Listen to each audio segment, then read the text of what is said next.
everyone, so I'm going to explain to you guys about Redstone. Now if you don't know anything about Redstone, this is the video to watch because I'm going to explain just the bare basics, like the Redstone for dummies essentially. So here we go. Before we start, I need to preface that this is 1.5.2, so if you need to know what Minecraft I'm on version 1.5.2. So there we go. Now Redstone is this wiring right here on the floor. And what you need to know about that is that it will carry a current from a power source and it can be extended a ways. So redstone gets its power from power sources. This is a torch that if you place it, it will toggle on by default and it will always be on. It will stay continually on and will always give a power source. Now this is a pressure plate. If I stand on it, it's going to toggle on and it's going to give a source of power to the redstone. If I get off of it, it will toggle off. The only difference between a pressure plate that's made out of stone and made out of wood is that if I drop something on this one, it will land on it and it will cause that one to turn on, where if I land on this one, it won't turn on. Okay, now this is a lever, so eloquently named because it will toggle on and it will toggle off. It will stay continually on and stay continually off until told otherwise by the user. It's handy, but sometimes you need something else. So this is something else. This is a button. Now if you press the button, it will turn on and it will turn off. Same with the redstone.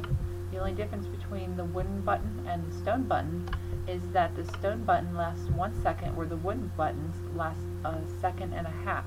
Okay, so this is a redstone block. A redstone block will continually output a source of power just like the redstone torch. The only difference between this and that is that the redstone torch cannot go underwater, well this can. If you wanted to, say for example, put a lamp underwater, a good way to power that lamp would be to put a redstone block next to it. Also, there's one other minor thing, which is that this cannot power a source of anything above it, so this can't really, I don't even think it'll do that. Oh, it will. So it can't power redstone or a block above it besides, kind of the bare basics like a lamp. Okay, learning something every day.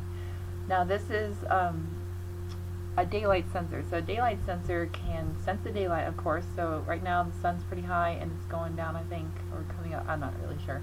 So it's doing something up there and this daylight sensor is on.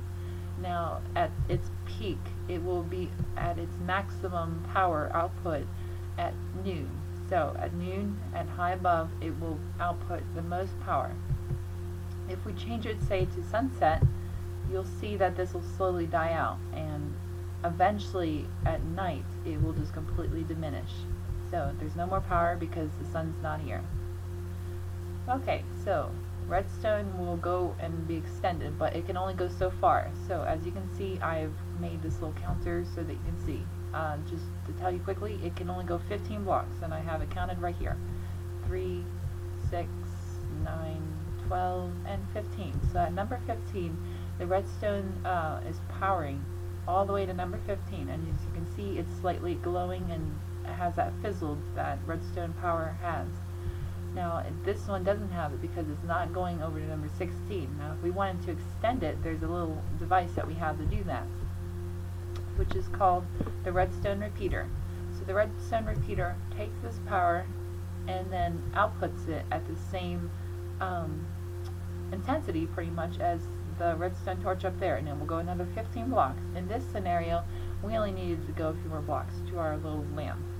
And something that the redstone repeater has that's really, really useful is that if we, for example, cut this right here and we put a redstone torch over here, the power will not go through the wrong end of the redstone repeater. So as you can see, the redstone is glowing right here and it hits this but doesn't go through it and through the redstone over here because it can only go one way. See, now it's on the right side, it's powering on, going through and coming to the end. Okay, now this is just a little bit of basics about powering blocks. So redstone torches can power all 4 blocks on its sides. So as you can see, it's powering all 4 of these. Also, it's powering the block above it. So just try to explain this as basically as I can. The redstone torch is in this block right here, which this block is now on. So this little air block, this little torch is on. It is powering the block above it.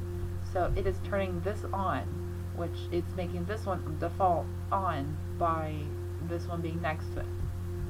And anything touching it, like this redstone wire or this right here, will turn on because it's touching a block that is powered on, which is powered on because of this redstone torch.